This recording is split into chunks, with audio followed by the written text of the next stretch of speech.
It's the end of women's tag teaming as we know it. And I feel fine. I'm Chris Wolvie, the wrestling vlog who always tells it like it is.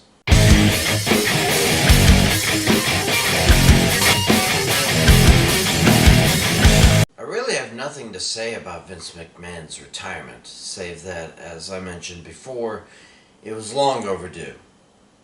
He needs to concentrate on working out those lawsuits against him. Do I think he'll work it out before he dies? No chance in hell. Enjoy what little of your retirement you can, Vince, and thanks for everything before that crap happened. Okay, so, way back in 2019, when I did a column on being the authority that Triple H and Stephanie McMahon said the WWE Universe were, I commented on Santa Vince's declaration of the creation of a WWE Women's Tag Team Championship. In case you missed what I said, roll it! I am forbidding the formation of the Women's Tag Team Championships. Look, it's a cute idea and all, but regardless of how well the Iconics and Bayley and Banks are doing as teams, we'll need to bring in much more women onto the main roster to justify it. So yeah, I was against the creation of the titles from the start.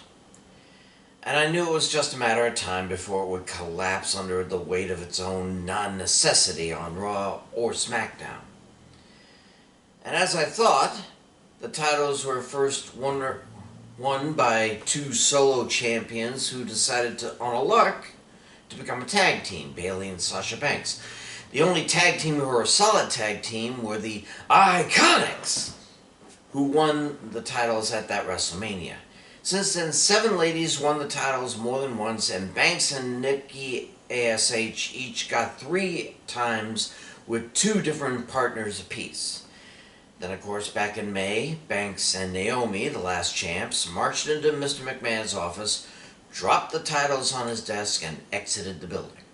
Neither has been seen in WWE since, although their profiles are still on WWE.com. On that week's SmackDown, Michael Cole said that a tournament would be held in the future to crown new champs. It's been 2 months since that announcement, and the titles haven't even been mentioned on WWE television, let alone any tournament setup. And it doesn't look like any of the women on either brand are keen on teaming up with each other. Maybe do drop in Nikki ASH to keep them from fading away, but that's about it. Oh, and if some of the ladies from NXT get called up, say Toxic Attraction for instance, interest might grow, but I really hope it doesn't. My opinion about the WWE Women's Tag Team Champions, the titles, has not wavered in the last 3.5 years. Let the 8 or so women on each brand battle for the brand's women's championships until their almost inevitable merger somewhere down the line. Now, as for the NXT Women's Tag Team Championships, I had an opinion about them too when they first came to be. Roll it! So by sheer numbers and talent, NXT has more than enough women to warrant a women's tag title, because it's a good way for the women to get more exposure. And since March of 2021, I still hold that opinion high. That's because there are still about 20 or so women in NXT 2.0, enough to have the Battle Royal last Tuesday anyway. And all of them fighting for just one belt, it just doesn't seem fair enough. Do I think a women's North American title might be a better idea? Sure. But just the fact that the ladies have 2 distinct titles to aim for in this crowded field was enough for me. Sadly, when Cora Jade pulled an Alundra Blaze and tossed her belt in the trash, it looked like that era was ending too. Now, officially, Roxanne Perez is the sole holder of the titles. But this isn't Kurt Angle and TNA, folks. How's she gonna find a partner she can trust now? And let's face it, Jade seemed to be right about Perez being more concerned about the NXT Women's title than the tag belts. Maybe Perez should just chuck her belt and beat the snot out of Jade before challenging Mandy Rose again. And here's the important thing. The only reason the NXT Women's Tag Team Championships were created in the first place was because the winners of the Women's Dusty Rhodes tourney got screwed in their WWE Women's Tag title match, and then GM William Regal wanted to reward Dakota Kai and Raquel Gonzalez somehow. And how did that work out for them? They lost the belts about an hour after getting them.